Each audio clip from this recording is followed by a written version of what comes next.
Nobody on Earth expected the first message from the stars to be a death threat. The transmission came on a Tuesday afternoon, interrupting every screen, every device, every broadcast across the planet. A face appeared that was not human. It had 6 eyes arranged in a circle, mandibles that clicked when it spoke, and skin like polished black stone. Behind it stood thousands of ships, each one larger than any city on Earth. "I am High Sovereign Drune of the Galactic Sovereignty," the creature said. "Your species has been observed. You have achieved faster-than-light travel without permission. This is a violation of galactic law. You will submit to correction." In Geneva, Ambassador Ravi Sharma watched the broadcast with growing horror. He had spent 3 years preparing for first contact. He had imagined handshakes, cultural exchanges, shared knowledge. Not this. The terms arrived within the hour. Earth would surrender all military vessels. Earth would accept population controls. Earth would provide 30% of all resources as tribute to the sovereignty. Failure to comply would result in what the aliens called correction. Sharma flew to the sovereignty flagship to negotiate. He brought gifts. He brought translators. He brought hope. High Sovereign Drune received him in a chamber filled with thousands of watching aliens. Representatives from dozens of species lined the walls, all of them silent, all of them staring at the small human who dared to speak. "We come in peace," Sharma said. "Surely there is room for discussion. Earth wishes only friendship with the galactic community." Drune's mandibles clicked in what might have been laughter. "Friendship? You are animals who learn to build rockets. You do not offer friendship to cattle. You brand them." The chamber erupted in sounds that Sharma realized were alien laughter. "You have 90 standard days," Drune continued. "Submit or be corrected." Every species in this room chose submission. They are still alive. Consider that. Sharma returned to Earth with shaking hands and a broken heart. The United Nations held an emergency session that lasted 4 days. Leaders screamed at each other. Some wanted to surrender immediately. Others wanted to fight. A few suggested hiding, fleeing to the outer planets, hoping the aliens would forget about them. Admiral Nadia Okonkwo listened to all of it from her seat at the back of the chamber. She was 62 years old. She had commanded ships in 3 wars. She had buried friends and enemies alike. And she had never seen fear like this. On the 4th day, she stood up. "I have heard enough," she said. Her voice was not loud, but the room went silent. "We can argue about what we should have done. We can argue about what we wish the universe was like. But the universe does not care about our wishes. There are 12,000 warships coming to kill us or enslave us. That is the reality." She walked to the center of the chamber. "We have 47 ships. We have 8 billion people. We have 1 planet. And we have a choice." She paused. "We can kneel and hope they treat us well. We can trust the same creatures who called us animals to show us mercy." Another pause. "Or we can stand." The room was silent. "I cannot promise victory," Okonkwo said.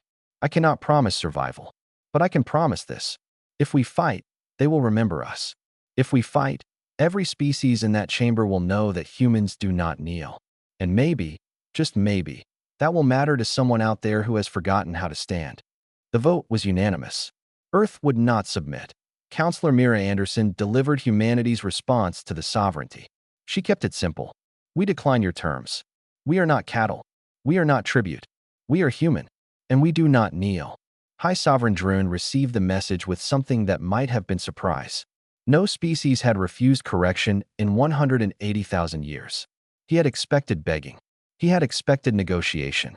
He had not expected defiance. "Interesting," he said to his advisors. "They choose death over service. How very primitive." He gave the order immediately. Forget correction. This was now extermination. Across the galaxy, the correction fleet changed course. 12,000 warships, each one carrying enough firepower to glass a continent, each one crewed by soldiers who had never known defeat. They moved toward a small blue planet at the edge of the Milky Way, toward a species that had only discovered fire 100,000 years ago. On Earth, Admiral Okonkwo looked at her 47 ships on the tactical display. 47 against 12,000. It was impossible. It was suicide. She smiled. "Good," she said. "They will not expect us to win. That is our first advantage." Her officers stared at her. "Begin evacuation of civilian populations to the deep bunkers," she ordered. "All ships to defensive positions." And someone get me Dr. Tanaka. The physicist, her aide, asked. Why? Okonkwo's smile faded. Because we are going to need Project Prometheus. And God help us all for what that means. The countdown had begun. 90 days until the fleet arrived. 90 days to prepare for the end of the world, or the beginning of something new. 3 kilometers beneath the Sahara Desert, in a facility that did not exist on any map, Dr. Yuki Tanaka stared at the most dangerous invention in human history. Project Prometheus had begun as a dream. Clean energy from the sun, harvested and directed anywhere on Earth. A solution to climate change, to poverty, to 1,000 human problems. But somewhere along the way, the dream had become a nightmare. The technology could focus solar energy into a beam. It could direct that beam across millions of kilometers. And it could burn anything it touched. The project had been buried 5 years ago. Too dangerous, the government said. Too powerful. Some weapons should never exist. Now Admiral Okonkwo was asking her to dig it up. You understand what you are asking? Tanaka said. Her voice was flat. This is not a weapon. This is extinction in a bottle. One mistake, and we could destabilize the sun itself. I understand. Okonkwo replied through the secure channel. And I understand that 12,000 ships are coming to kill everyone you have ever loved. Do you have a better option? Tanaka did not. General Oscar Reyes arrived at the facility within hours. He was a practical man who had spent 40 years preparing for wars he hoped would never come. Now the war had come, and it was bigger than anything he had imagined. How long to make it operational, he asked. 6 weeks if we rush, Tanaka said. 8 if we want to be safe. We have 12 weeks until the fleet arrives. Make it 6. The work began immediately. Scientists who had retired were called back. Engineers who had sworn never to touch the project again returned to their stations. They worked in shifts around the clock, knowing that every hour mattered. Meanwhile, in the outer reaches of the solar system, Captain Lena Volkov ran drills with her crew aboard the ESS Defiance. It was humanity's newest warship, the pride of the fleet. Against the sovereignty, it was a toy. We cannot win a straight fight, she told her officers. So we will not fight straight. We will use the asteroids for cover. We will hit and run. We will make them pay for every kilometer they advance.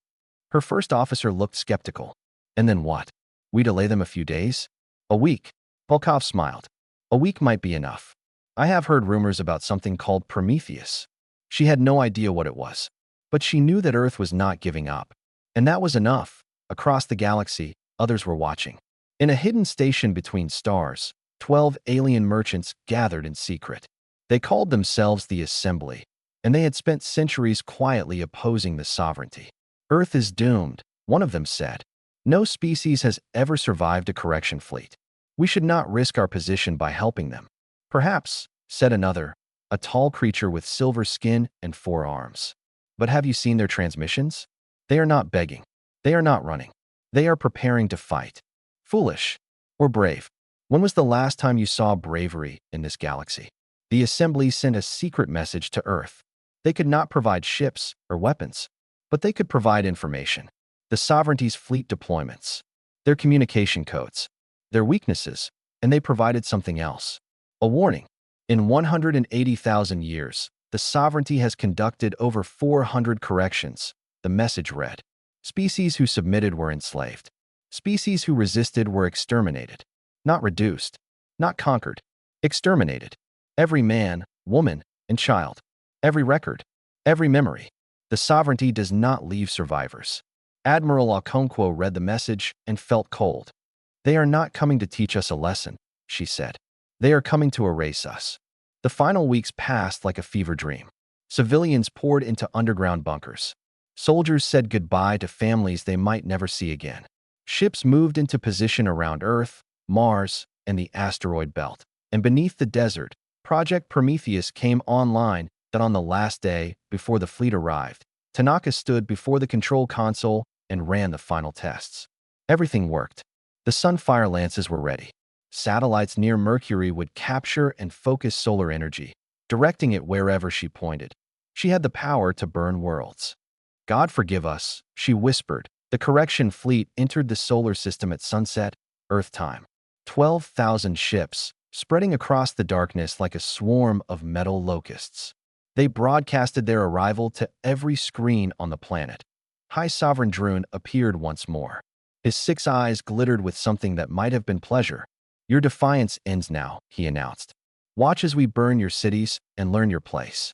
Those who surrender immediately will be granted quick deaths. Those who resist will suffer." Admiral Okonkwo watched the broadcast from her command station. Around her, officers worked in tense silence. The fleet was here. The battle was about to begin. She opened a channel to every human ship, every soldier, every person watching. "They think we are afraid," she said. "They think we will break. They have never met us. Today, we teach them what humans are made of.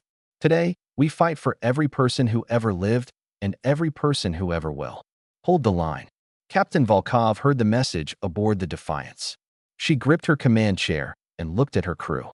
"You heard the Admiral," she said. "Let us show them what 47 ships can do." The Battle of Seoul had begun. The first human ship to die was the ESS Ranger. It lasted 14 seconds. Lieutenant Paulo Santos watched it happen from the cockpit of his fighter. One moment, the Ranger was there, firing its cannons at the advancing Sovereignty fleet. The next moment, a beam of green light cut through it like paper. The ship split in two, spilling bodies into the void. "Stay focused," his squadron leader ordered. "We knew this would happen. Stick to the plan." The plan was simple. Do not fight fair. Do not try to match firepower. Use the asteroids. Use speed. Make them bleed for every inch. Santos dove his fighter toward a gap between two massive rocks. Behind him, 3 Sovereignty fighters followed. They were faster than him. They were better armed. But they did not know the asteroid belt like he did. He cut hard left, scraping his wing against stone. The first enemy fighter tried to follow and crashed into the rock. The second hesitated. Santos spun his ship around and fired everything he had. The fighter exploded. The third enemy pulled back to rejoin the main fleet. Santos allowed himself one breath of relief before diving back into the chaos. Across the belt, similar stories played out. Human pilots used every dirty trick they knew. They hid behind asteroids and ambushed passing ships. They flew into debris clouds where enemy sensors could not track them. They rammed their damaged ships into enemy vessels rather than surrender. The Sovereignty commanders were confused. This was not how species behaved during corrections. Conquered peoples begged. They fled. They surrendered. They did not fight like demons. Commodore Drinveth led the Sovereignty vanguard. He was experienced and calm. He had overseen dozens of corrections, but he had never seen anything like this. "They destroyed 40 of our ships," his aide reported. 40 ships lost to primitives. "They have lost 18 of their own," Drunveth replied. "We can afford 40. They cannot afford 18. He was right, mathematically. But mathematics did not account for human stubbornness. Captain Volkov pushed the Defiance to its limits. Her ship darted through the chaos, hitting enemy vessels and vanishing before they could respond. Her crew worked without rest, repairing damage even as new damage appeared. "Captain, the enemy command ship is 3 kilometers to port," her tactical officer reported. "We could hit it." Volkov looked at the display. The command ship was massive, bristling with weapons. Attacking it was suicide. "Do it," she said. The Defiance screamed toward the command ship, firing everything it had. Enemy weapons tore chunks from its hull. Fires broke out across 3 decks. The engine room reported critical damage, but the missiles hit their target. The command ship's shields flickered and failed. Its hull cracked open. "All crew, abandon ship," Volkov ordered. "Get to the escape pods." She stayed at her station, guiding the crippled Defiance toward the enemy vessel. Her crew begged her to leave. She refused. "Tell Admiral Okonkwo that the Defiance did its duty," she said. The ships collided. The explosion lit up the void for 1,000 kilometers. Commodore Drinveth was dead. 200 of his officers were dead. And across the Sovereignty fleet, soldiers whispered to each other. How could primitives do this? How could animals fight so hard? On Earth, Admiral Okonkwo received the reports with a stone face. 31 ships lost. 16 remaining. Captain Volkov dead along with over 1,000 crew members. But the enemy had lost over 400 ships. And more importantly, they had lost their confidence. Sergeant Amara Diallo led the next phase of the plan. Her team of orbital marines boarded a damaged Sovereignty intelligence vessel before it could self-destruct. They fought through corridors filled with alien soldiers, taking casualties with every step. "We need their database," Diallo shouted. "Everything else is secondary." They reached the data core with only 6 Marines still standing. Diallo plugged in the extraction device and prayed it would work. It worked. They escaped minutes before the ship exploded. The data they recovered changed everything. "You need to see this," the intelligence officer told Okonkwo. "The sovereignty is not what we thought." The files revealed the truth. The sovereignty was built on fear, not strength. Fear. Every species they had conquered lived in terror of what might happen if they resisted. The sovereignty's greatest weapon was not their fleet. It was the belief that resistance was impossible, and they were afraid. Deep in their command files, buried beneath layers of propaganda, were contingency plans for what to do if a species actually fought back.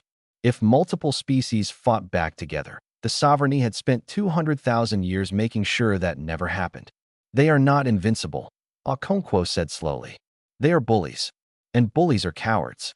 She opened a channel to the remaining human ships. "New orders. We do not just survive. We win. Make them afraid." High Sovereign Drune received the reports from the battlefield with growing fury. 400 ships lost. His best Commodore dead. And the humans were still fighting. "Enough," he snarled. "Forget the fleet engagement. All ships advance to Earth. Begin orbital bombardment immediately. I want their cities burning within the hour." His advisors exchanged worried glances. This was not protocol. This was revenge. "High Sovereign," Elder Krill said carefully, "perhaps we should reconsider. This species is unlike any we have faced. If we pause, negotiate. Drune's mandibles clicked in rage. With animals? No. They wanted war. Now they will have extinction. The correction fleet abandoned the asteroid belt and surged toward Earth. Over 11,000 ships, moving as one, ready to burn a world. Admiral Okonkwo watched them come. "Dr. Tanaka," she said quietly, "are you ready?" In the bunker beneath the Sahara, Tanaka's hand hovered over the activation switch. "God help us," she whispered. "Yes." New York burned first. The beams came from orbit, cutting through the atmosphere like knives through water. Skyscrapers melted. Streets turned to glass. Millions of people who had not reached the bunkers died in seconds, their screams lost in the roar of destruction. Then Tokyo. Then London. Then Mumbai. Admiral Okonkwo watched from her orbital station as her world died below her. Each flash of light was a city. Each city was millions of lives. Her hands shook. Her eyes burned. But she did not look away. Bombardment continuing across all major population centers, her tactical officer reported. His voice cracked. Estimated casualties in the first hour, 200 million. 200 million. More than all the wars in human history combined. And the fleet was just getting started. "Time until Prometheus is ready." Okonkwo asked. 18 minutes. 18 minutes. An eternity. Below, on the burning surface, humanity refused to die quietly. Anti-aircraft batteries that had survived the bombardment opened fire on landing craft. Soldiers dragged wounded civilians into shelters. Ordinary people picked up weapons and fought beside trained Marines in a ruined suburb outside of Paris. A schoolteacher named Henri organized the survivors of his neighborhood. They had hunting rifles and kitchen knives. The aliens had plasma weapons and armor. Henri did not care. "They want to break us," he told his group. "They want us to run and hide and beg. So we do the opposite. We fight. For everyone they have killed. For everyone they will kill. We fight." A landing craft touched down 3 blocks away. Alien soldiers poured out, confident in their victory. They expected cowering civilians. They found ambushed. Henry's group struck from the ruins, hitting the aliens from all sides. 3 humans died in the first exchange, but 5 aliens died with them. The survivors fled back to their craft, which Henri destroyed with a stolen grenade. Similar stories repeated across the globe. The sovereignty had expected Earth to collapse after the first bombardment. Instead, they found a planet of fighters. Every street was contested. Every building was a fortress. The invasion was supposed to take hours. After 2 hours, they had not secured a single city. High Sovereign Drune watched the reports with disbelief. "How is this possible?" he demanded. "Their cities are rubble. Their military is destroyed. Why are they still fighting?" Elder Krill stood beside him, his ancient face troubled. Because they have nothing left to lose. High Sovereign. We have taken everything from them. What remains is rage. Then we will burn that rage out of them. Increase bombardment. Level everything. High Sovereign, I must advise caution. The Assembly is broadcasting this battle across the galaxy. Every conquered species is watching. If we struggle against a single primitive world, Drune's eyes blazed. We are not struggling. We are exterminating.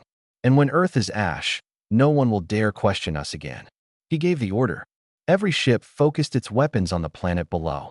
The second wave of bombardment began to in orbit. Admiral Okonkwo felt her station shake as enemy fire passed nearby. Her remaining ships were scattered, damaged, barely functional. They had done everything they could. It was not enough. Prometheus status? She asked again. 6 minutes. She opened a broadcast channel. Not to her ships. Not to Earth's defenders. To everyone. Every frequency. Every network. Every planet in the galaxy that could receive a signal. This is Admiral Nadia Okonkwo of Earth, she said. You are watching our world burn. You are watching our people die. The sovereignty wants you to see this. They want you to learn from our example. They want you to stay afraid. She paused. Below her, another city vanished in fire. I have a different message. We are not afraid. We have lost our cities. We have lost millions of our people. And we are still fighting. Because some things matter more than survival. Dignity matters. Freedom matters. The right to choose your own future matters. Her voice grew stronger. The sovereignty has ruled through fear for 200,000 years. They have told you that resistance is impossible. They have lied. Look at us. We are one world against an empire. And we are still standing. If we can stand, so can you. Remember that. When this is over, remember that. She cut the transmission. Across the galaxy, billions of beings watched in silence. On 100 worlds, slaves looked up from their work. Soldiers looked away from their posts. Children asked their parents what was happening. And somewhere, in the hearts of the oppressed, something began to stir. Something that had been dead for thousands of years. Hope. Prometheus is ready, Dr. Tanaka reported. Her voice was steady. Her hands were not. Targeting data confirmed, her assistant added. Solar collection satellites are aligned. Sunfire lances are charged. Okonkwo took a breath. This was the moment. Once they fired, there was no going back. They would either save their world or destroy the sun itself. Dr. Tanaka, she said, you have done everything we asked. The final decision should not be yours alone. I am giving the order. You are following it. Whatever happens next is on me. Tanaka closed her eyes for a moment. Then she nodded. Understood, Admiral. Okonkwo looked at the tactical display. 11,000 enemy ships surrounded Earth. Her world was burning beneath them. Her people were dying by the millions. And she held the power to change everything. Light the stars, she said. Tanaka pressed the switch. For a moment, nothing happened. Then the sun itself seemed to scream. The sun had never looked angry before. From Mercury's orbit, the Sunfire collection satellites pulled at the star's surface like fingers drawing a bow. Solar plasma gathered, focused, compressed into something that nature had never intended. A beam of pure stellar fire, hotter than the core of any planet, brighter than 1,000 nuclear explosions. And then it fired. The beam crossed 90 million kilometers in 8 minutes. It struck the center of the sovereignty fleet like the fist of an angry god. Ships did not explode. They evaporated.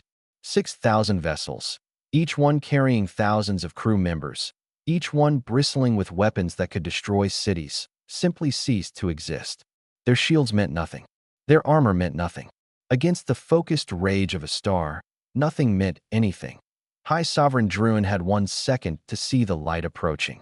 1 second to understand what was happening. 1 second to feel something he had never felt in 200 years of conquest. Fear. Then his flagship was gone, and High Sovereign Drune was gone with it. The remaining 5,000 ships scattered in panic. Some tried to flee toward the outer system. Some tried to enter faster than light travel. Some simply drifted, their crews too shocked to function. Admiral Okonkwo did not give them time to recover. All ships, engage, she ordered. Hunt them down. No mercy. Humanity's 16 surviving warships dove into the chaos. They were damaged. They were exhausted. They were outnumbered 300 to 1. They did not care. Lieutenant Santos, still alive against all odds, led what remained of his squadron into the fleeing enemy. He had lost friends today. He had lost his homeworld's greatest cities. And he had just watched 6,000 enemy ships turn to ash. For everyone we lost, he said, and opened fire. The battle became a rout. Sovereignty ships that had terrorized 1,000 worlds fled from fighters smaller than their cargo base. Crews that had laughed at human defiance now screamed for rescue that would never come to in her bunker beneath the desert. Dr. Tanaka watched the destruction she had caused. Tears streamed down her face. Millions of lives ended in an instant. Even enemy lives. Even the lives of those who had come to exterminate her people. "What have we become?" she whispered. General Reyes put a hand on her shoulder. "We have become survivors. That is all." Across the galaxy, the broadcast continued. The assembly made sure of it. Every enslaved species, every conquered world, every being who had ever bowed to the sovereignty watched as the impossible happened. Humanity won that on a mining colony at the edge of sovereignty space. Workers stopped their labor and stared at the screens. For 3 generations, they had been told that resistance was death. Now they watched a single world stand against the greatest fleet ever assembled and win. The oldest among them, a being with cracked gray skin and tired eyes, spoke first. "If they can do it," he did not finish the sentence. He did not need to. Within hours, the first rebellion began. Then the second. Then the 10th. Species that had not raised weapons in millennia remembered how to fight. Slaves who had never known freedom learned to demand it. The sovereignty's grip on the galaxy began to crack. Back at Earth, the battle was ending. Of the 12,000 ships that had come to exterminate humanity, fewer than 2,000 escaped. The rest were debris, scattered across the solar system like a warning to anyone who might come next. Admiral Okonkwo allowed herself to breathe. Around her, officers wept openly. Some embraced. Some simply stared at their screens, unable to process what had happened. They had won. Against impossible odds, against an empire that had never lost, they had won. But the cost? Reports came in from the surface. 300 million dead in the bombardment. Cities that had stood for centuries were now craters. Forests were ash. Oceans were poisoned with debris. Earth would take generations to heal. "Admiral," her communications officer said, "we are receiving transmissions from across the galaxy. Dozens of species are declaring independence from the sovereignty. They are asking." He paused, disbelief in his voice. "They are asking Earth to lead them." Okonkwo closed her eyes. They had wanted to survive. Instead, they had started a revolution. "Tell them we need to bury our dead first," she said. "Then we will talk." She left the command center and found a window. Below her, Earth turned slowly, patches of fire still visible on the night side. Her home, her people, broken but not beaten. "We did it," she said to no one. "Whatever comes next, we did it." In the ruins of Paris, Henri the schoolteacher helped dig survivors from the rubble. He had lost half his group in the fighting. He had lost his home, his neighborhood, everything he had known. But he was alive. And the aliens were gone. A child tugged at his sleeve. "Are they coming back?" she asked. Henri looked up at the sky, where the last enemy ships were fleeing toward the stars. "Maybe," he said honestly. "But if they do, we will be ready. We know now that we can win. And that changes everything." The child nodded slowly, not fully understanding but sensing the truth in his words. Above them, the stars shone cold and distant. But they no longer seemed hostile. They seemed like possibilities. Humanity had lit the stars on fire. Now they would see what came next. 6 months after the Battle of Seoul, Ambassador Ravi Sharma stood before the remnants of the Galactic Council. The Great Chamber was half empty now. Over 1,000 species had declared independence from the sovereignty. Hundreds more were in open rebellion. The empire that had ruled for 200,000 years was dying, and everyone knew it. Sharma looked at the faces before him. Some showed fear. Some showed anger. Most showed something else entirely. Curiosity. They wanted to know what humanity would do with its victory. "I come here not as a conqueror," Sharma began. "I come here as an equal. Earth has no interest in building a new empire on the ashes of the old." Murmurs rippled through the chamber. "You could," said a delegate with blue scales and golden eyes. "You have the weapon that killed 6,000 ships in seconds. You could demand tribute. You could demand submission. Why don't you?" Sharma smiled sadly. "Because we remember what it was like to be small." He stepped forward, his voice carrying across the vast space. 300 million of our people died defending our world. Our cities are rubble. Our children are orphans. We know the cost of war better than anyone in this room. Why would we wish that cost on others? The chamber fell silent. The sovereignty ruled through fear. They told you that the strong take and the weak suffer. They were wrong. True strength is not in the taking. It is in the building, in the healing, in the choosing to be better than those who came before. He gestured to Dr. Tanaka, who stood beside him. This is the woman who built the weapon that saved us. She has spent the last 6 months creating something else. A treaty that bans stellar weapons forever. Earth signed it first. We are asking every species here to sign it as well. More murmurs. A delegate with a face like cracked stone spoke up. You would give up your greatest advantage? Voluntarily. Some weapons should not exist, Tanaka said quietly. I built it because I had no choice. I will spend the rest of my life making sure no one ever has to make that choice again. The treaty passed unanimously within the hour. Later, in a smaller chamber, former High Sovereign Drune's surviving council faced judgment. The crimes were clear. Genocide on a scale that defied imagination. Enslavement of trillions. Atrocities spanning 200 millennia. Ambassador Sharma stood as the representative of the species that had defeated them. By galactic tradition, he had the right to demand any punishment. What would you have done to us, he asked the council, if we had surrendered? Elder Krill, the oldest survivor, answered honestly. We would have enslaved your population, sterilized your planet, erased your culture. Within 3 generations, no one would remember that humans ever existed. Sharma nodded slowly. And if we had fought and lost? The same, but faster, and with more pain.